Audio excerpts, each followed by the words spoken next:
कानपुर से इस वक्त की बड़ी खबर सामने आई है। शहर के बीचों बीच उस वक्त अफरा तफरी मच गई जब संगीत टॉकीज के पास स्थित एक गोदाम में अचानक भीषण आग लग गई। देखते ही देखते आग ने विकराल रूप धारण कर लिया और आसमान में काले धुएं का विशाल गुब्बार छा गया। ये घटना चमगंज के भन्नाना पूर्वा इलाके की है, जहां दोपहर के समय एक गोदाम में आग भड़क उठी। कुछ ही मिनटों में आग ने गोदाम में रखी प्लाईवुड, प्लास्टिक की कुर्सियों और फर्नीचर के बड़े स्टॉक को अपनी चपेट में ले लिया। आग इतनी भीषण थी कि करीब 2 किलोमीटर दूर से धुएं का गुब्बार दिखाई दे रहा था।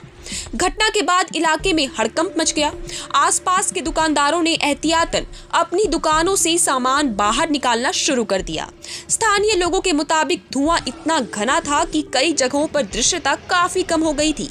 सूचना मिलते ही लाटुस रोड, कर्नलगंज, फलगंज, मीरपुर कैंट और किदवई नगर समेत 5 फायर स्टेशनों से कुल 9 दमकल गाड़ियों को मौके पर भेजा गया। दमकल कर्मियों, पुलिस और स्थानीय लोगों ने मिलकर पहले आसपास की इमारतों को खाली कराया और फिर आग बुझाने का अभियान शुरू किया। मुख्य अग्निशमन अधिकारी दीपक शर्मा के अनुसार संकरी गलियों, तेज गर्मी और गोदाम में रखे अत्यधिक ज्वलनशील सामान की वजह से राहत और बचाव कार्य काफी चुनौतीपूर्ण रहा। करीब 3 घंटे की कड़ी मशक्कत के बाद आग पर काबू पाया गया, जबकि कूलिंग ऑपरेशन कई घंटों तक जारी रहा। वह फैजलगंज निवासी फैजल की है। भवन के एक हिस्से में प्लाईवुड का गोदाम था, जबकि ऊपरी मंजिल हाल ही में प्लास्टिक फर्नीचर कारोबारी को किराए पर दी गई थी।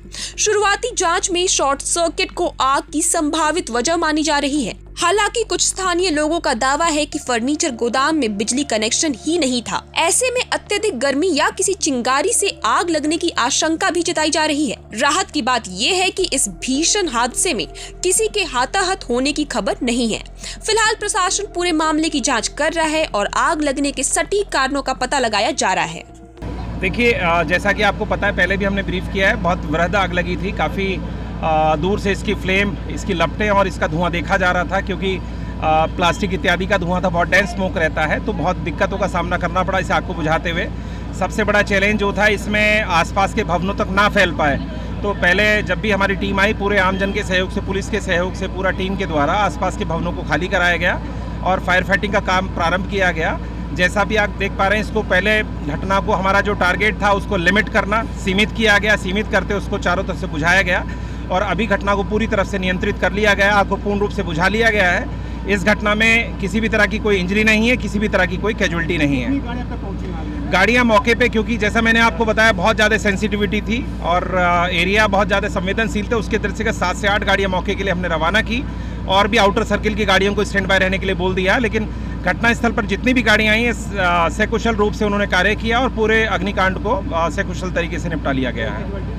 इस ऑपरेशन को पूरा सुरक्षित तरीके से चलाया गया। इस घटना में किसी भी तरह की कोई इंजरी नहीं हुई, किसी भी तरह की कोई जनहानि नहीं हुई, पूरा ऑल क्लियर है। आपने जो रेस्क्यू किया है, निकाले गए यहाँ से? देखिए, वो तो एक पूरा, क्योंकि भीड़ भाड़ बहुत ज़्यादा रहती है, तो आमजन और पुलिस के सहयोग से, सभी लोगों के सहयोग से, जो भी आसपास के भवनों में लोग थे या फर्स्ट फ्लोर पे जो भी था, उनको निकाला गया।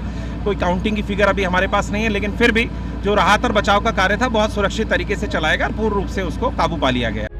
प्रभातखबर.com, विश्वास वही, रफ्तार नहीं।